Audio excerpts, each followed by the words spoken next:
in 1600 on the night before the Battle of Sekigahara, the single engagement that would determine who controlled all of Japan, Tokugawa Ieyasu did not feast.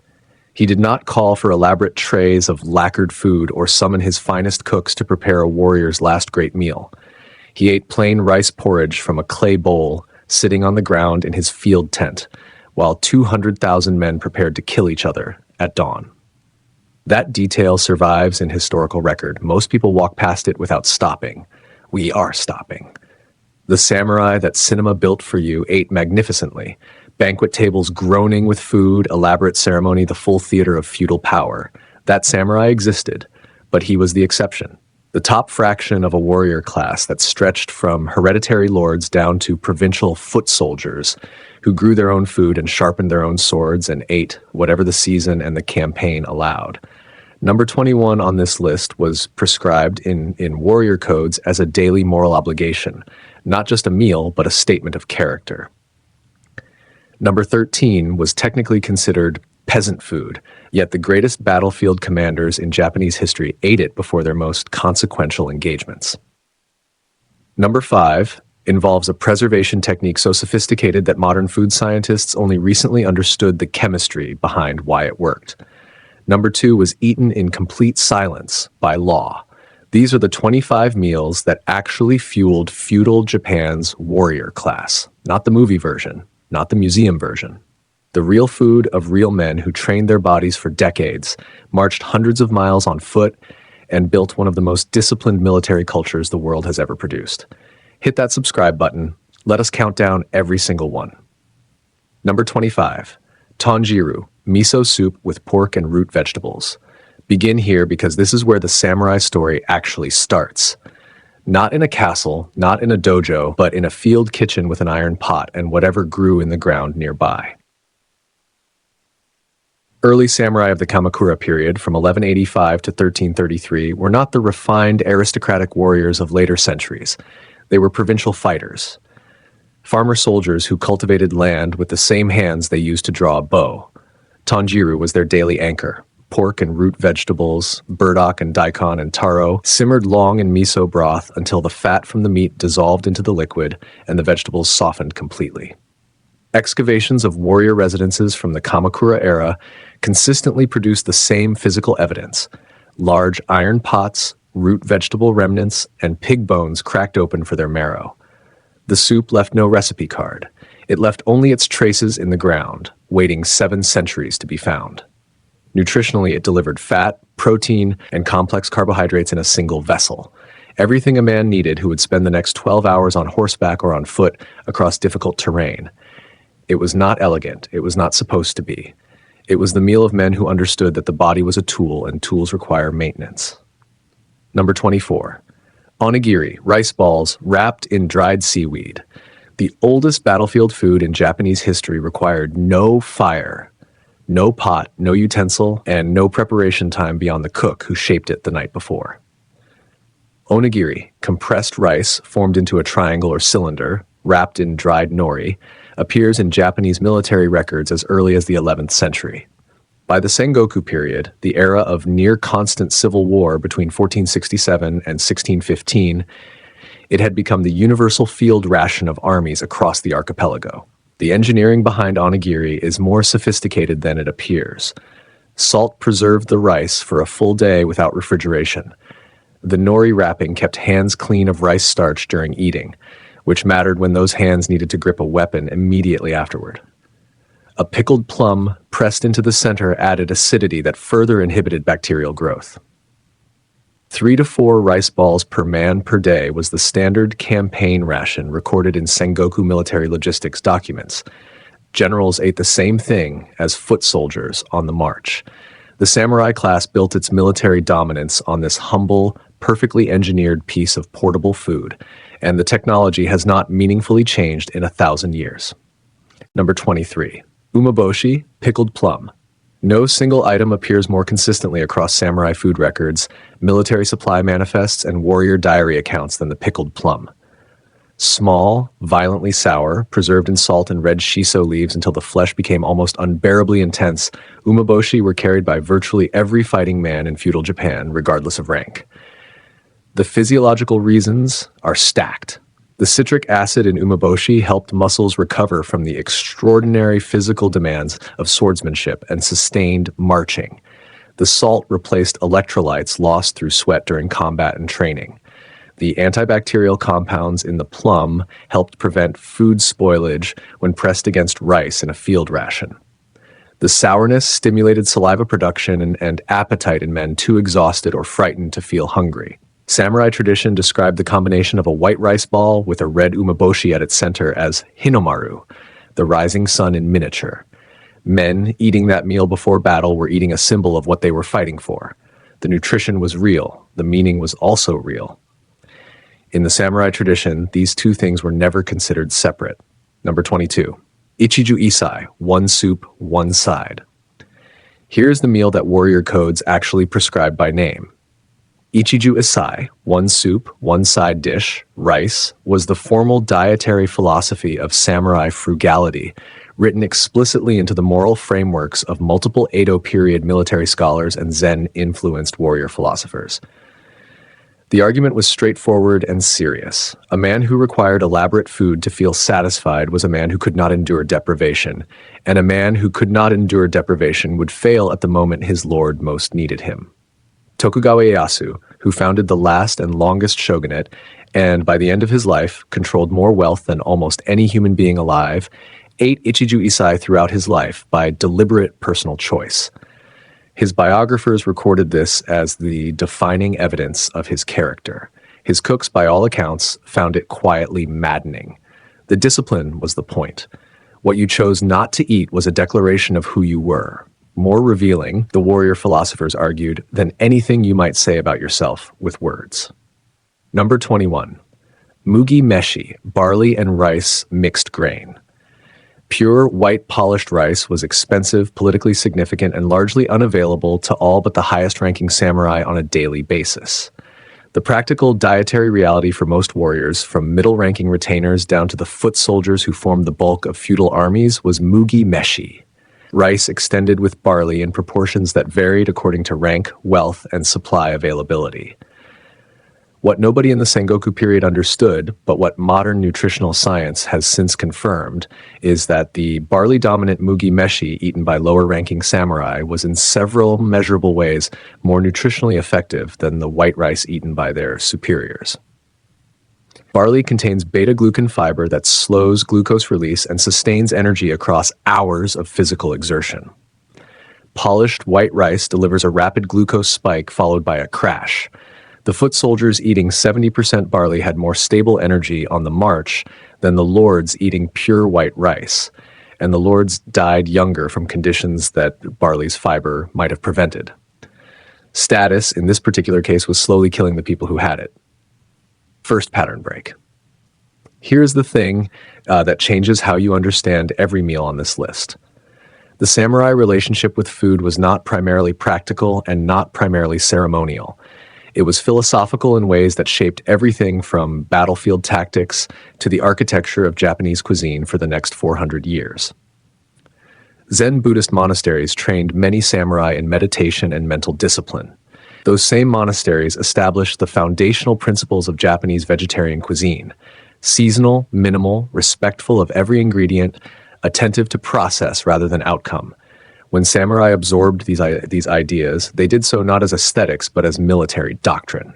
They believed with genuine conviction rooted in centuries of battlefield experience that a disordered appetite produced a disordered mind. A disordered mind got you killed.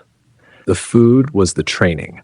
The restraint at the table was identical in kind, if not in physical form, to the restraint that kept your sword hand steady when another man was moving at full speed toward your throat.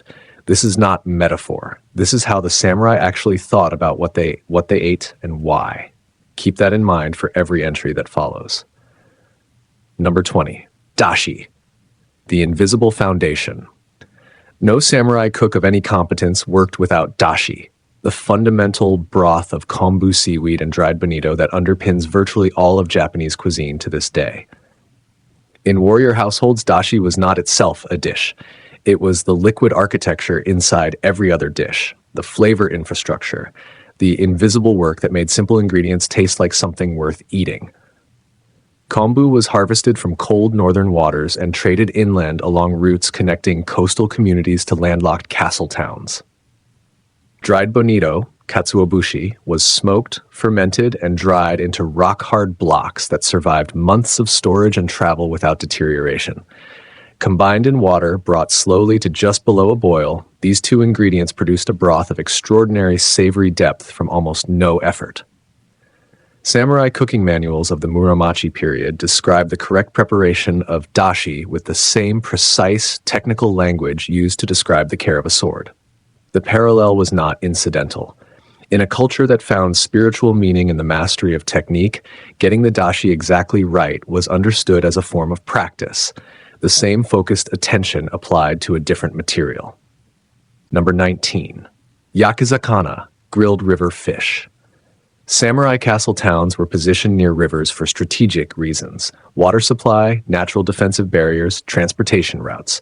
The rivers were also full of fish, and fish were the most reliably available protein source across every season and every level of samurai society. Ayu, the sweet river fish, trout, crucian carp, and various freshwater species were grilled whole over charcoal, seasoned with nothing beyond salt, and eaten alongside rice and pickles as the most common protein in a warrior household's weekly cycle. The technique was exact and considered. Salt was rubbed into the skin and gills. The fish was skewered at an angle that mimicked its living posture, a tradition that expressed respect for the animal whose life had been taken. Grilling proceeded slowly over moderate charcoal heat until the skin blistered and crisped and the flesh released cleanly from the bone. Every part was consumed. Small fish had their bones crisped to edibility. Larger fish had their bones cracked for marrow.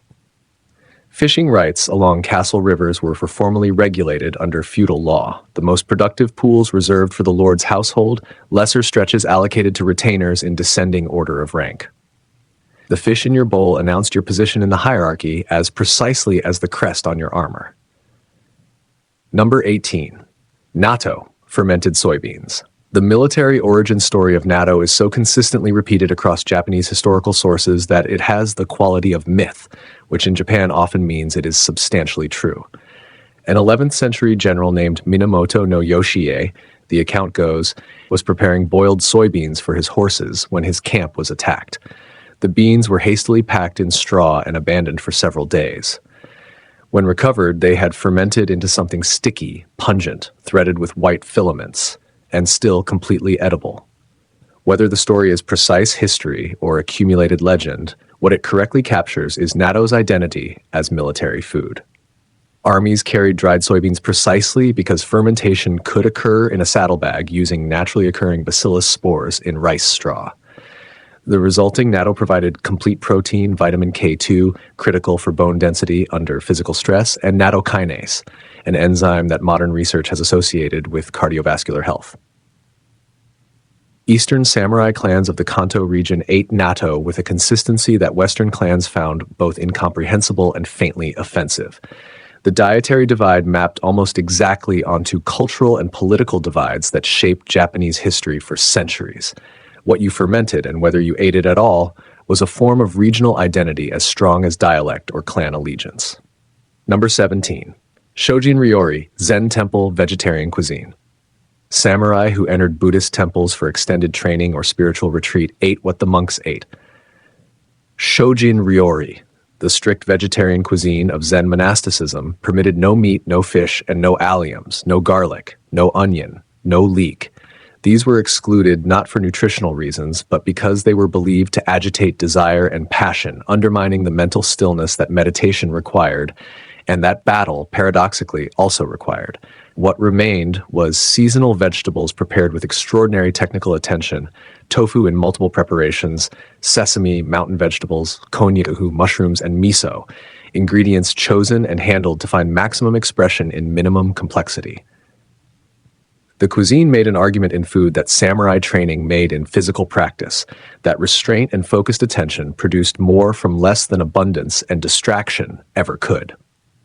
Several major commanders of the Sengoku period spent significant periods in temple retreat between campaigns. Their accounts of the experience, filtered through the formal language of the period, consistently described the food as clarifying, as having removed something from their thinking that campaign life had put there. What they meant, reading carefully, is that the simplicity of the meals had restored a quality of attention that violence and survival had eroded. Number 16. Kayu, plain rice porridge. Plain rice porridge appeared at samurai tables in two distinct contexts that seem contradictory until you understand the reasoning behind each. It appeared during illness and recovery, the gentle, easily digestible meal prescribed for bodies under physical stress. And it appeared the night before major battle, the deliberate choice of experienced commanders who understood the relationship between digestion and performance in a way that no formal sports science existed yet to articulate. A heavy meal before combat diverts blood to the digestive system and away from the muscles and the brain. It creates physical sluggishness at precisely the moment clarity and speed are most demanded. Kayu sat lightly in the stomach while delivering sustained energy from slowly digesting starch. It was familiar, calming, and warm, qualities that matter to a man trying to sleep the night before an engagement he may not survive. The accounts of the night before Sekigahara that open this video describe multiple senior commanders eating plain kayu in their field tents. Whether those accounts are exact or slightly embellished, they reflect an accurate understanding of what experienced warriors believed about food and the body on the day that mattered above all others. Number 15. Kifchinjiru, root, vegetable, and tofu soup.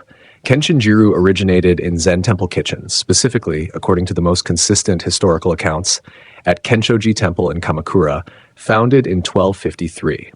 The dish used crumbled tofu, burdock, daikon, taro, and konnyaku, sautéed in sesame oil and simmered in soy-seasoned dashi into a hearty, deeply nourishing soup that contained no meat but delivered protein, fiber, and complex carbohydrates in a single bowl. Samurai training at Kenshoji and similar temples ate this soup daily. When they returned to their lord's service, they brought the recipe with them. By the mid-Muromachi period, Kenshinjiru had crossed from the monastery into warrior households across eastern Japan, where it occupied a practical niche, a meal that satisfied completely without requiring the expense or the logistical complexity of meat. The sesame oil used to sauté the vegetables was expensive enough that its presence in a dish indicated a household of at least moderate means.